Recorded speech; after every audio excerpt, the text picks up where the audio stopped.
All right, who's excited to break down an actual NFL regular season game? We've got 49ers, we've got Seahawks, and let me just start with this. Jaron Reed, Seattle's veteran defensive lineman, at the start of training camp said, quote, "I really feel like we could be the best defense in this league." Seattle, one of their veterans has literally said this can be the number one defense in the league. Now, do I think that's very, very ambitious of Jaron Reed to say? Yes, of course. But I will also point out that the Seattle Seahawks ended last season, and by ended, I mean the last 8 games, as a very, very good defense. Number 6 in the NFL by expected points added per play. If you look at the XY chart, you've got pass defense on the x-axis, so you want to be further to the right, and you've got run defense on the y-axis. And as you can see, zooming in here on Seattle, circling them, they were an upper right team. Now, I think the Broncos are going to be the best defense in the league this year. They were arguably the best last year. Tampa Bay also had a very good defense. Baltimore, where Mike Macdonald, Seattle's head coach, has come from. This is going to be his second year in charge of the Seahawks. Had a very good pass defense last year, slightly above average against the run. But Seattle believes that year 2 under Mike Macdonald can be special defensively. So they face the 49ers and Brock Purdy. The strong suit of the 49ers, we believe, entering this season is the offense, right? That's where they've stocked up with veterans. Brian Robinson Jr., the most recent addition for the 49ers. They paid Brock Purdy over the course of the offseason. Yesterday, Juwan Jennings and the 49ers agreed to a new deal that will add $3 million in incentives, a short-term solution for Jennings in San Francisco as they continue to pursue a long-term contract. But I'm looking at what the 49ers have stockpiled offensively, and I'm obviously thinking about Christian McCaffrey returning and at full strength. And I study this Seattle defense. I've watched a lot of tape this week. I've read some of the quotes coming out of Seattle, and I'm starting to think it's good that the 49ers have Juwan Jennings healed from the calf, happy with the contract, at least for the short term, ready to go. It's good that they've got Christian McCaffrey ready to go because this is going to be a fight for the 49ers. I'm so impressed by Mike Macdonald, the head coach. And yeah, during this week, he spoke of the 49ers and he spoke of Brock Purdy. You can tell that the respect here goes both ways. The 49ers really think that Mike Macdonald is doing a good job implementing a solid defense in Seattle. And listen to what the Seahawks head coach thinks of Brock Purdy, the 49ers quarterback. 31st in the NFL in early down passing rate. Years ago, the 49ers were 31st in the NFL in early down passing rate. And then the last few years, they've risen up to 13th. How do you kind of separate trends that you can trust and what's going on with a different team versus maybe aberrations or other things that cause them to change their tendency? Yeah, it's interesting. It's probably personnel driven. Probably speaks to their confidence in the quarterback, Purdy, and how well he's playing and how decisively he plays. It's probably the number one thing, probably driver behind it. I think it's also different based on the team. You know, what type of run pass tendencies, things like that. You can go down some deep holes now when you're trying to research, you know, whether they're going to throw it or pass it, and those are like the risks that you're weighing in your mind as you're calling games. And yeah, it's interesting. I mean, that's we spend a lot of our time on how we call defenses and how they're going to operate, but. You know, my exposures with San Francisco in the last couple of years, it's very evident how confident they are in their quarterback. So that was in response to a question. It's not like he just went up there and started blowing smoke about Brock Purdy. He was asked about the 49ers early down pass rate. It has actually moved to above average, number 13 in the NFL. Now, part of that, too, is because the 49ers were not as effective running the ball on early downs in 2024. And I think that's something that they've got to get better at because that is the stem of the entire offense, especially against a defense like they will see on Sunday. Mike McDonald was the coordinator of the Ravens defense that gave the 49ers fits in that Christmas Day game back in 2023. Mike McDonald has now taken some of those amorphous principles and applied them to Seattle's defense. Early last season, the Seahawks weren't great. They gave up a lot of big runs that they blamed on their linebackers. So what did they do over the course of last season? They replaced 2 linebackers. They traded for Ernest Jones the fourth, and they moved a younger linebacker, Tyrese Knight, into the weak side spot. So the Mike is Ernest Jones the fourth. Tyrese Knight is in the weak side spot. That fortified Seattle's second level because we know that they have a very good back four. The 49ers receivers against the cornerbacks, Devin Witherspoon, Tariq Woolen. Tariq Woolen has been an inconsistent player, but he's very, very talented. Pro Bowler his rookie season, right, in 2022. Hadn't been as good in 2023 and 2024. They haven't extended him yet, which just gives you an idea of Seattle wanting them to prove some more. But there are 2 talented corners on this team. There's a very good safety in Julian Love on this team. They moved Kobe Bryant to the other safety position, so I think that the entire secondary is a strong suit, and they're going to employ different coverages. They're going to be amorphous, and Mike McDonald is a very, very good play caller. He's going to be able to pull the strings to make this a challenge for Brock Purdy and Kyle Shanahan. Again, if you go back to performance from last season, the Seattle Seahawks, over those final 8 games coming out of their bye week, finally started to become comfortable with what Mike McDonald was trying to implement, and this was the number 6 defense in all of football. You talk about weaknesses. I don't think that Seattle's defensive line is all too imposing. I mean, typically when you talk about the number 1 defense, and I know that Jaron Reed said that he thinks the Seahawks can be the number 1 defense, but typically when you think about units that are at the very top of the league, it's not just schematic smoke and mirrors and good players on the back 7 or back 4, I think is where Seattle is strongest. It is about the trenches, starting from the defensive line, moving backwards. They have a DeMarcus Lawrence who is past his prime. He was signed to replace Draymond Jones, who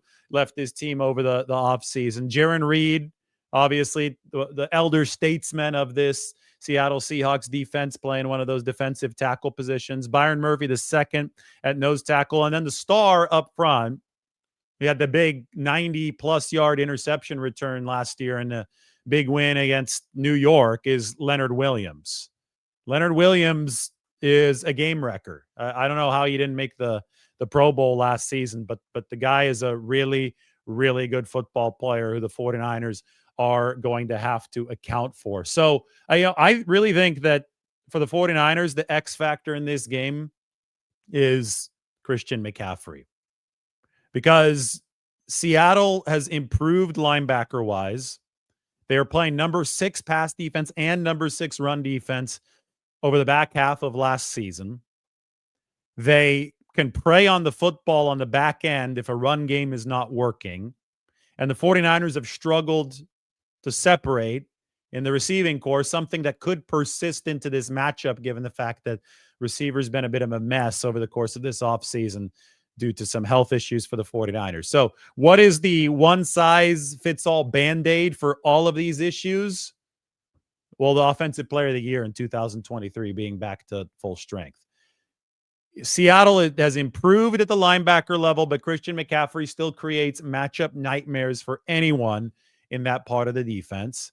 And most importantly, the 49ers, you heard it when Mike McDonald was talking, they have upped that first down pass rate, and that's fine. If it stays as high as it was last year, whatever, it's about the efficiency of the passes. Christian makes those passes more efficient, not only the ones directed to him, but to receivers around him, because he's going to be able to create a little bit more space with the gravitational pull that he exerts. But I think more importantly than anything, he is a good runner. Brian Robinson Jr., who could have a heavy workload in this game if the 49ers are really going to go for ground and pound clock control, because we'll talk about the 49ers defense against the Seahawks offense in our second preview show. But I think that the 49ers are going to be trying to shield their defense, especially early in the year. I mean, that's generally their philosophy. You're going to be running the football a lot. You're going to be trying to take this straight at some of the creative blitzes that the Seahawks run. You could beat a blitz by running sometimes directly into it, causing some of the over aggressiveness to get out of its pursuit angle. And I think that if the 49ers do in fact take this straight to the teeth with Mike McDonald's defense, which is so good with picking and choosing when it does deliver pressure, if the 49ers do that, it's going to be a heavy run load game for both McCaffrey and Brian Robinson Jr. And that's why I make Christian McCaffrey the X factor in this one for San Francisco. Have to hear from our sponsor. Are you ready for some football? If you're not, Chubby's is here to help you with their NFL collection. Whether you're tailgating, grilling, or riding the highs and lows of the game from your couch, Chubby's is officially licensed NFL gear to keep you looking like the ultimate fanatic. With bold designs featuring your favorite NFL teams, Chubby's game day gear isn't just comfortable, it's a statement. Rep your team's logos in wildly comfortable polos, wave-making swim trunks, and gym-ready mesh shorts. Yeah, you heard that right. Swim trunks with your favorite NFL team logo on them. They do have 49ers swim trunks at Chubby's. All the comfort and swagger you need to take on every touchdown dance, chest bump, or dramatic fourth quarter meltdown. 49ers hoping that they don't have many more of those after we saw quite a few in 2024. If you're not a jersey guy, this is an elite alternative. If you are a jersey fanatic, something tells me you'll love their NFL collection, because when you're invested in the game, your outfit should be too. For a limited time, use our exclusive code Lombardi for $10 off at chubbysshorts.com/Lombardi. Yes, that includes the NFL collection. Let the thighs out and let the good times roll. For a limited time, our friends at Chubby's are giving our listeners $10 with the promo code Lombardi at chubbysshorts.com/Lombardi. That's $10 off your order with the promo code Lombardi, and that includes the NFL collection. Support our show and tell them we sent you. Express yourself and level up your game day wardrobe with Chubby's. Boom. Chubby's, thank you for your sponsorship of the show. Let's talk about the 49ers against the Seattle defense. Now, you have to also remember that coming on the road in week one, procedurally, this game can be very, very challenging because you're dealing with true crowd noise for the first time. So the 49ers have to get the silent cadence and the timing down right. They're not going to be operating in a library. Now, Seattle actually might have similar challenges on the other side of the ball because, as we heard from Vivid Seats, I reported earlier this week, it's expected to be a majority 49ers crowd. 53% of the crowd in Seattle is projected to be 49ers fans, probably based on the zip code data of where tickets are purchased and other factors behind the formula to determine such things. I don't doubt it because the last couple times I've been up in Seattle, I've seen a lot of red in the crowd. They say, Seattle allegedly has piped in some crowd noise before. I don't know if they do that still. That was the rumor back in the Legion of Boom days. But either way, that stadium is designed to be loud. It's got the parabolic overhang, which I don't think they intentionally designed it for noise, but they wanted to shield the rain, which falls so frequently in Seattle.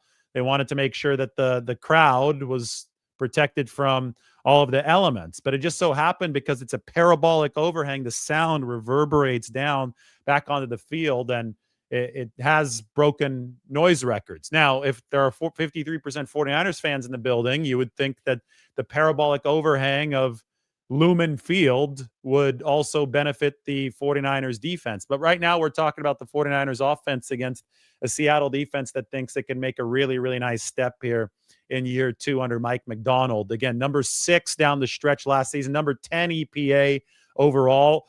Defense is the strong suit of this Seattle team, as you would expect, given the fact that their head coach comes from the defensive side of expertise. Now they do, and it's impossible to disassociate both sides of the football, right?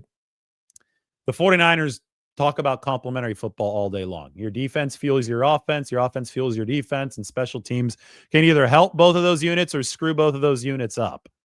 And the 49ers formula has, when they're at their best, has ridden on an offense that shields the defense by controlling the football, controlling possession, yardage, efficiency, and then the defense has its chance to truly pounce, be aggressive when it has its turn, especially if it can stop the run.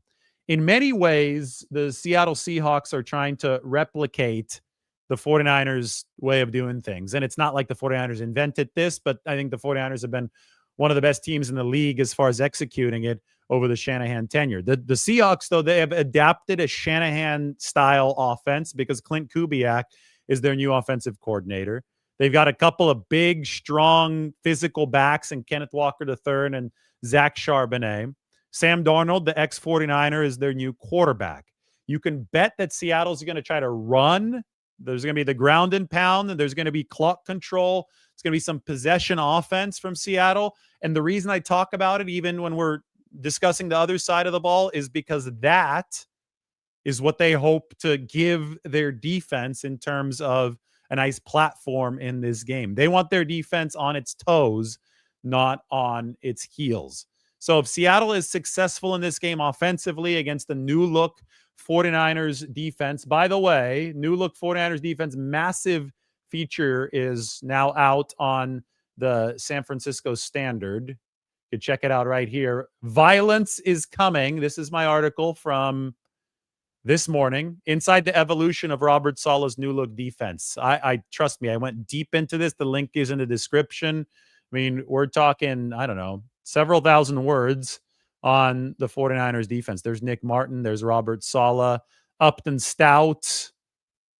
We talked about Marquise Siegel. I mean, this is the piece that you need to read to be ready for the game on Sunday. It's up on the screen, but you can read that either now or when we're done talking about the 49ers offense against the Seahawks defense. And if Seattle's offense helps them out, then the 49ers are obviously going to be playing at a much higher degree of difficulty against a unit that is very, very hungry to show that it is at least amongst the game's top 5 after that finish to last season. The Seahawks started stopping the run. I think if you watch the tape, Ernest Jones IV, their middle linebacker, the Mike, once played for the Rams. And those Rams teams had good defenses.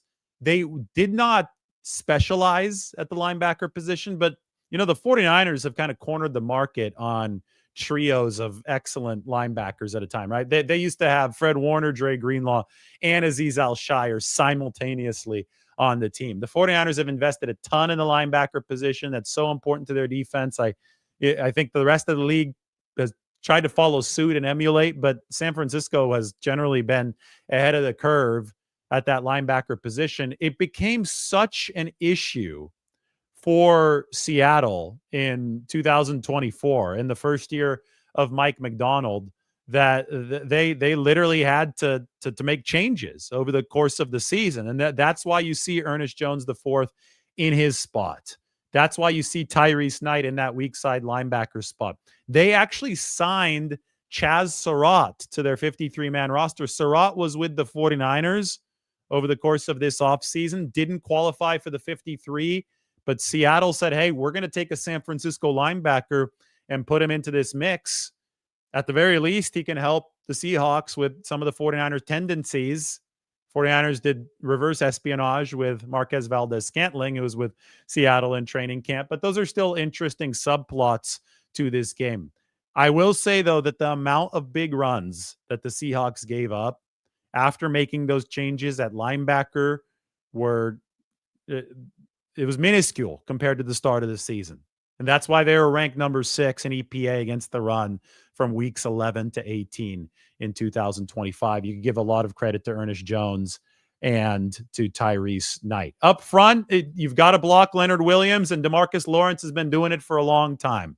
All right, so the two defensive ends on the Seattle team will test Trent Williams and Colton McKivitz. Do I think that, and Leonard Williams, by the way, I don't want to specify him as a 4-3. It's more of a 3-4 defensive end. Leonard Williams can play across the entire defensive line. Okay, Leonard Williams is a big, strong, athletic, game-wrecking player. You don't see his combination of traits all too often, and he's a savvy veteran.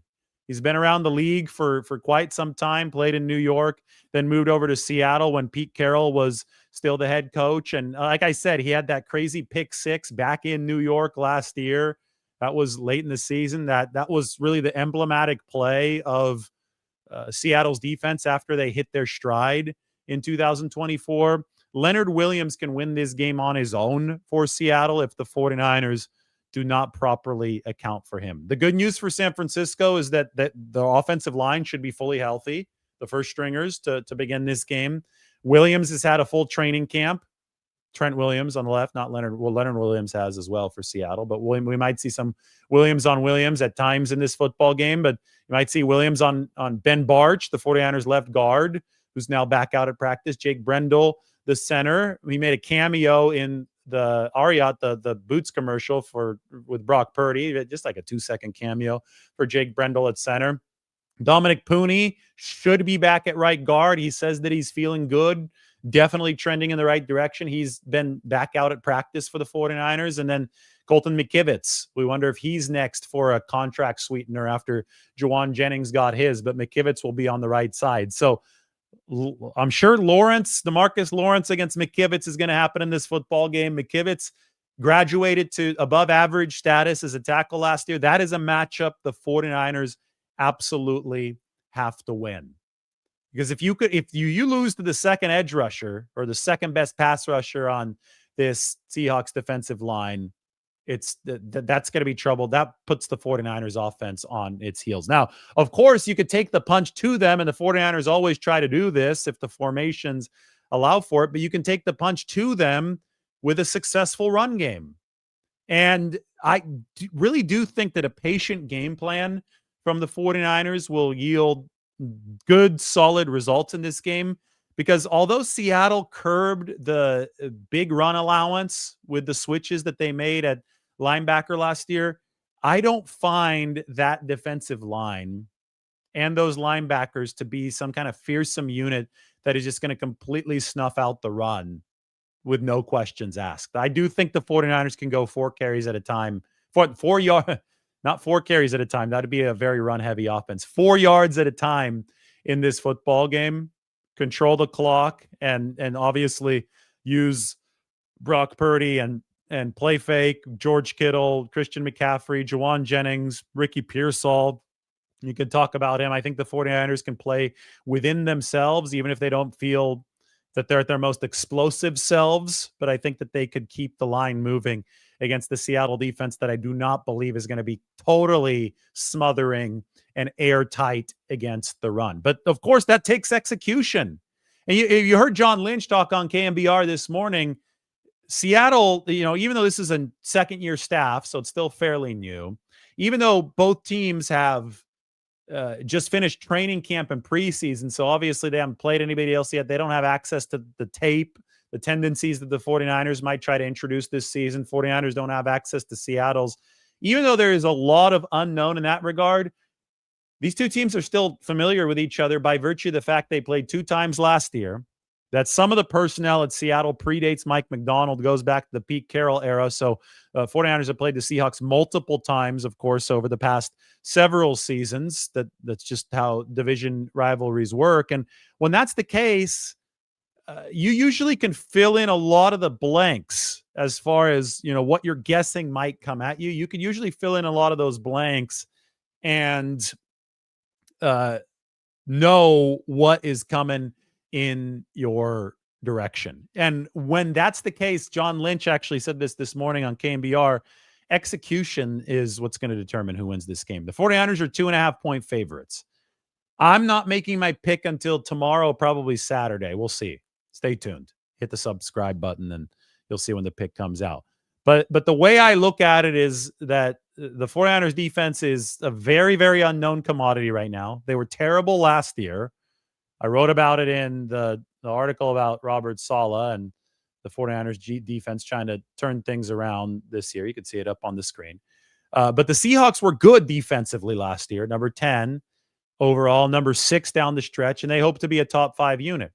I think that San Francisco on paper has a better offense than Seattle, but Seattle on paper definitely has a better defense than the 49ers. So then it's about which one of those matchups weighs most heavily on this game. Which side of and then the special teams throw a complete wrench into things because we can't forget Brant Boyer's unit as well. But that's my appraisal of the entire situation. I really do think that this Seahawks defense is firmly above average. They're talking about being the best unit in the league. I think it's overly ambitious, but I don't think it's preposterous for them to say that when they were number 6 over the final 8 games of 2025. So I think it's a great test right out of bed for Brock Purdy and company, especially since they don't have Ayuk, since they don't have DeMarcus Robinson. They are shorthanded at receiver, but they aren't shorthanded at the skill positions that do other things, like tight end with George Kittle and running back with Christian McCaffrey. And the 49ers are going to have to make it work with those guys, with Brock Purdy at the helm in a hostile environment that may feature a lot of their fans, but against a very, very good defensive play caller in Mike McDonald. I simply can't wait. I've just sat here right now talking about this matchup for 26 minutes. It's the first time I've had an opportunity to talk about an actual game, not just practice and the 49ers working against each other. Now we can talk about the Seattle Seahawks. Look out, by the way, they inserted a new third cornerback about halfway through last year as well, Josh Joby. So Joby is going to come in and he really play that nickelback role for Seattle, or third corner role, because they could have Devin Witherspoon following people around. And the 49ers often, I think, are going to put their top wideouts inside. 49ers run a lot of tight sets offensively, so that often can muddy things as far as who's the nickel and who's outside. But third cornerback has to play a lot. We know that. That's why the 49ers so happily drafted Upton Stout in the 3rd round. And Josh Joby did a good job for Seattle in that third cornerback spot. So when you go up and down the secondary for the Seahawks, it's Witherspoon and Woolen as the top 2 cornerbacks, Joby as the number 3, Julian Love, an excellent safety, and then Kobe Bryant, who moved to safety last year, with a big, big wild card. And this is Mike McDonald's kind of joker card, if you will. The Seahawks in the 2nd round of 2025, this past draft, picked Nick Emanwuri, somebody who we scouted, I think, extensively on this channel, a safety out of South Carolina. Emanwuri is probably going to be introduced as part of 3 safety sets in this game against the 49ers. So you have Julian Love, good player, Kobe Bryant, cornerback experience. That's the safeties can cover for the Seahawks, which makes them, I think, very, very threatening to the 49ers offense, where the San Francisco often just abuses teams whose safeties aren't very good in coverage because they have Kittle and because they have Christian McCaffrey. But I think both safeties, Julian Love and Kobe Bryant, can cover. Then you add Nick Emanwuri into this mix and you ask, okay, where's he going to fit in? I think it's going to be a 3 safety kind of thing for Seattle. Even the people covering the Seahawks aren't really sure how they're going to deploy Emanwuri. But when we talked about him at South Carolina, we said, hey, this guy, you might have the strength of the linebacker and the COD, the change of direction of a defensive back. This could be a dream NFL player to fight some of these hybridized offenses. In the 49ers, well, they have the OG hybridized offense with Kyle Shanahan at the helm in the NFL. Mike McDonald was even talking about that in one of his press conferences the other day. So I think Nick Emanwuri is somebody that entered this league as a potential antidote to versatile offenses. And the 49ers don't really have much tape as to how Seattle might use him. I mean, anything that happened in preseason, you have to note, but you could probably throw it out the window because teams are just running base during the preseason. Teams aren't running anything extravagant. I think that they've got something in mind for Emanwuri. And when you talk about Purdy and Shanahan against Mike McDonald, especially operating through the fog of war, Emanwuri is the one weapon that I would be very, very concerned about if I'm the 49ers because he's new.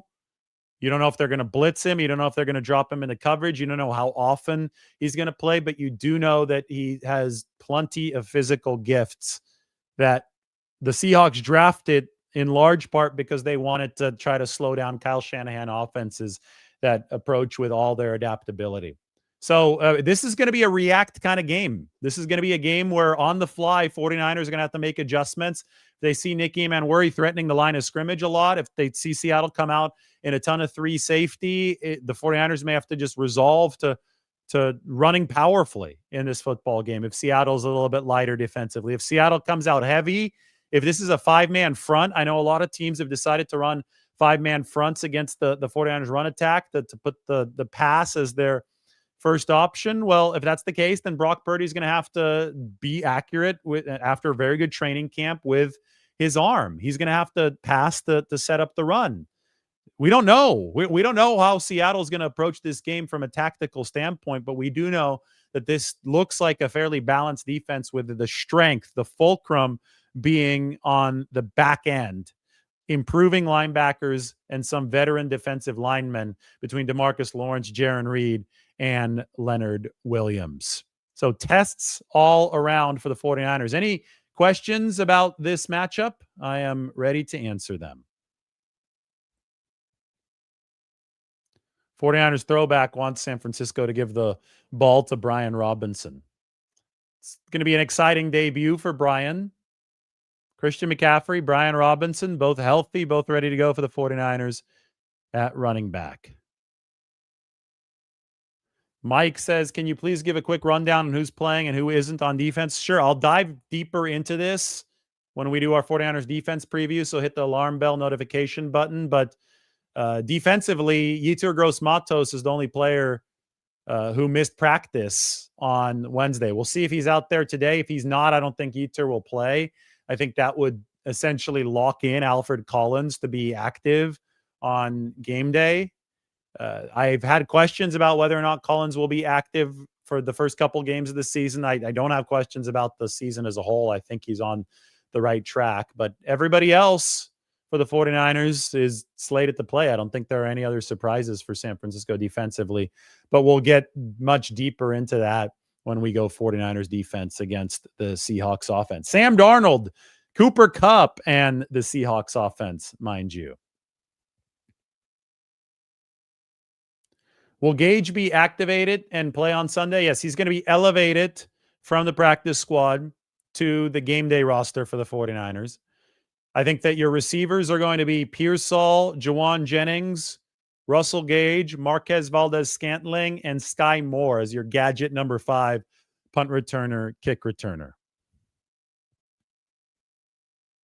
Joe, do you see a lot of 22, and what kind of routes might that open up for JJ and Ricky?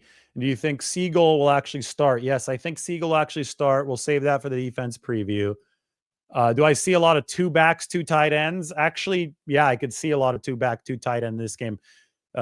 21 for sure. I think you're going to see quite a bit of 21, but I think with Luke Farrell on this team now, with his run blocking, the 49ers paid him quite a bit to be the Charlie Werner type of run blocker. When you've got Robinson, McCaffrey, even Guerrero, who can be a good receiver for the 49ers, give him an adaptable threat in the backfield, I think 22, 2 backs, 2 tight ends makes quite a bit of sense for the 49ers. What kind of routes might that open? Well, it just depends on how the Seahawks are playing the 49ers routes. But I think it opens up the pass game by virtue of the fact that the 49ers have weapons who can, either take a handoff or block in the run game, but also be deployed on pass patterns. And it leaves Seattle guessing at the line of scrimmage. So no matter what you run, you could be running slants, you could be running an out, you could be running a go pattern. If the defense is on its heels because they don't know if a run or a pass is coming, it opens up all kinds of different route combinations. And I think if the 49ers strength lies in the tight end and the running back room, especially with the injuries at receiver, I do expect to see some 22 personnel. Definitely expect to see some 21 and 12 personnel for the 49ers.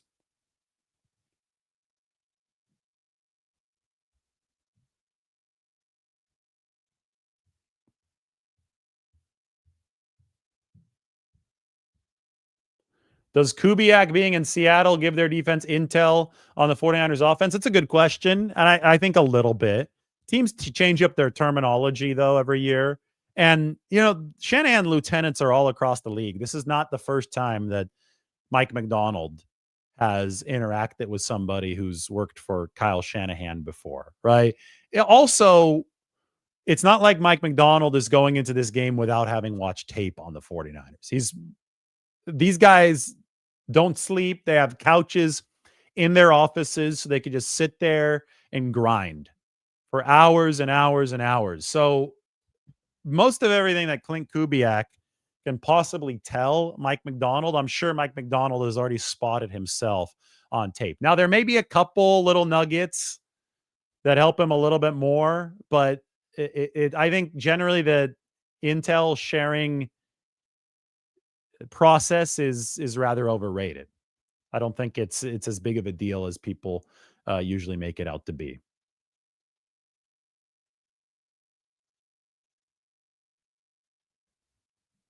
'49ers throwback says that Trenton Banks didn't play well the last Seahawks game. That was the one on that overcast day at Levi's Stadium. '49ers couldn't get open in that game. Everything was tough sledding. They ranked dead last in separation last year, and we know that the personnel issues had a ton to do with that for the 49ers. They could not really, for the life of them, create the space they needed downfield. And ultimately, it just kind of collapsed on them. Brock Purdy had a run for a touchdown, a play which he might have gotten hurt on early in the game. And then Juwan Jennings picked up a third down, just moving the entire Seahawks defense. He kind of willed his way to a 49ers touchdown drive, but it was the 49ers defense when Nick Bosa got hurt that fell off a cliff in that game. Nobody's saying that this was a sterling offensive performance for the 49ers, but it wasn't a great year for Trent. It wasn't a great year for Aaron Banks, even though he made a lot of money following it with the Green Bay Packers, and the 49ers obviously will want to be better up front. I do think that the Seahawks defense might run a 5-man front early on in this game. Teams have done a lot of that against the 49ers. You're probably going to have to pass to set up the run if you're going to want to beat that 5-man front. How do I think the 49ers are going to attack the linebackers? Well, you've got your X-factor. You've got Christian McCaffrey. I think that Ernest Jones is a good player, but the 49ers have beaten him in the pass game before. George Kittle has beaten Ernest Jones back when he was with the Rams. I mean, there isn't a linebacker in this league that can consistently beat George Kittle, right? You have amorphous weapons. This is why Kittle is so valuable. This is why Christian McCaffrey is so valuable, because they beat even good linebackers. And I don't think mark my words, I don't think Seattle's great at the linebacker level. I think they improved a lot with the changes to Jones and to Tyrese Knight last year. I think they improved a lot, but whereas they have solid players, the 49ers can attack them with superstars, with their McCaffrey, with their George Kittle contributions. How confident am I in the starting center versus Byron Murphy, Jaron Reed, and Leonard Williams, who plays all across that Seattle defensive line? Well, it's not just center. It's Ben Barch. It's Dominic Pooney. Sometimes you're going to have one-on-ones against guards. Sometimes you're just going to have a straight A-gap rush against the center, but the guards are going to have to help. I think it's always a concern when you enter a season and you're talking about how do the 49ers gel as an offensive line, so they're passing off blocks correctly, so their techniques are right, so they're identifying blitzes. I mean, Jake Brendel has a tough job with the 49ers, right? Setting the protections for San Francisco. Physically, I think the 49ers are in a good spot. I think that Pooney and Barch definitely have shown to be plus pass protectors. Brendel has had good years for the 49ers as well, and I know he was dealing with knee tendonitis last year. I think that Jake is healthier this year. So we shall see how San Francisco handles some of those guys up front for Seattle. But again, I will repeat this. I don't think that it's a particularly imposing defensive line for the Seahawks. I think they may have to go 5-man front to stop the 49ers run game. I think that they're very talented on the back end. I think the linebackers have improved. again, Jaron Reed said that this could be the top defense in the league. And I don't think it's preposterous. I think it's far-fetched, but not totally preposterous because they were number 6 to close last year in EPA against the run, against the pass. So bottom line is the 49ers have their work cut out for them. NFL just sent me a bunch of stats. This is good. George Kittle needs 620 receiving yards to join Travis Kelce as the only tight ends in NFL history with at least 8,000 receiving yards in their first 9 seasons. Cool. Kittle has 7,380 career receiving yards. Kelce has 9,006. Kittle can also become the 4th tight end with at least 600 receptions and 50 touchdown receptions in his first 9 career seasons, joining Tony Gonzalez, Jimmy Graham, and Travis Kelce. Kittle right now has 538 catches and 45 touchdowns. So with 62 catches and 5 touchdowns, well within George Kittle's reach this year, he can join Tony Gonzalez, Jimmy Graham, and Travis Kelce. That'd be nice company for George Kittle. George Kittle can also become the 2nd tight end in NFL history with at least 1,000 receiving yards in 5 different seasons. That would join Travis Kelce, who has 7 1,000-yard receiving seasons. George Kittle needs 4 games with at least 100 receiving yards to become the 4th tight end in NFL history with 25 such games. Travis Kelce has done it. He's got 38 such games. Rob Gronkowski's got 32. Tony Gonzalez, 31. Kittle has 21 career games with at least 100 receiving yards. Raise your hands in the comment section if you want to hear some Brock Purdy stats entering this game as we preview the 49ers offense against the Seattle defense. The numbers you need to know for Seattle are 6 and 6, 6, 6, 6, 6. Funny, Mike. We always thought that the 49ers Super Bowl Sunday might have been cursed because 666 was popping up everywhere. But Seattle's number 6 in pass defense EPA, number 6 in run defense EPA, number 6 in overall defense EPA. That was the Seattle Seahawks split performance from week 11 onward, the 8 games after their bye as they got used to Mike McDonald last year. You know, a lot of people will ask me, is he going to blitz a lot? Yeah, I do think he's going to bring blitzes. But the thing about Mike McDonald is that he's as good as anybody at varying his game plans from week to week, opponent to opponent. He will get a super, super opponent specific. And that's why I say this is an amorphous defense. He can make this look completely different on a week to week basis, depending on who the Seahawks are playing. I think there will be very targeted run blitzes. I will think there will be very, very targeted pass blitzes. I think there might be some 5-man fronts. We'll see if McDonald does employ that for Seattle. But at the end of the day, it's going to have to be execution and disciplined football for the 49ers to wear down a Seahawks defensive line that I think is the weak point of their defense, but it's not truly like a weak unit. I just think that the front 7 is obviously not as strong as the back 4, back 5 on this team. All right. So however the 49ers attack, however they attain the balance that Kyle Shanahan strives to develop offensively, keep that in mind as this game progresses.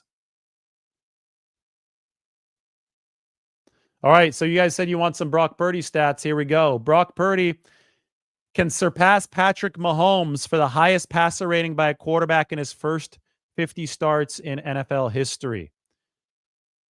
Purdy has a 106.2 passer rating and 36 career starts entering 2025. Mahomes, through 50 starts, had a 109.5 rating. So with a big year, if Purdy has a rating of, I don't know, 112 or above, he's got a shot to move his rating over his first 50 starts, there's 14 starts to go, above Patrick Mahomes. So for anybody wondering, is Brock Purdy any good? I think that number right there indicates that the answer is yes. Brock Purdy can also surpass Joe Burrow for the highest completion percentage by a quarterback in his first 50 starts in NFL history. Purdy has a 67.7% completion percentage in his first 36 starts. Burrow is 68% over his first 50. So a year of over 70% completion percentage, something like the 2023 season, Brock Purdy would have an NFL record. So we're mentioning Purdy with Mahomes, and we're mentioning Purdy with Burrow. Purdy needs 9 games with a passer rating of 100 or higher to become the 4th quarterback ever with 30 such games in his first 4 seasons. Joining Dak Prescott, who's got 32 games. Purdy, by the way, has 21. So he needs 9 more. Prescott's got 32 games with a passer rating of 100 or higher in his first 4 seasons. Russell Wilson has 32. Deshaun Watson has 31. Purdy is at 21, entering his 4th season. So if he has 9, then he can join that 30 club when it comes to 100 or higher ratings. Purdy needs 4 games with a passer rating of 125 or higher to tie Russell Wilson for the most ever by a player in his first 4 seasons. Purdy's got 11 games of a passer rating of 125 or higher. Russell Wilson, through his first 4 seasons, had 15. So 4 massive performances from Brock Purdy would allow him to share a piece of NFL history with Russell Wilson. And finally, Fred Warner, the 49ers linebacker, can become the 3rd player since 2000 to record at least 100 tackles in each of his first 8 seasons. He would join Luke Kuechly and former Seahawk Bobby Wagner. Thanks to Sam Drexler of the NFL, sent us some good stuff. There's your preview. I think that I went through the 49ers offense against the Seattle defense in a lot of detail. This is a challenge right out of bed for the 49ers. They've got to develop separation. They've got to run better on first down. And it's not going to be as easy to compromise the Seattle linebackers as it was during the first matchup last season. They've improved at linebacker, and they're really good in the secondary. The defensive line, it might be a little old, a little long in the tooth, might not be as deep as some of the best lines in football, but they still got players. You can't let Leonard Williams wreck this game. 49ers defense, Seahawks offense. If you're ready for that, give me another thumbs up in the comment section or leave your comment. Support the channel. Do whatever you need to. We'll talk to everybody soon.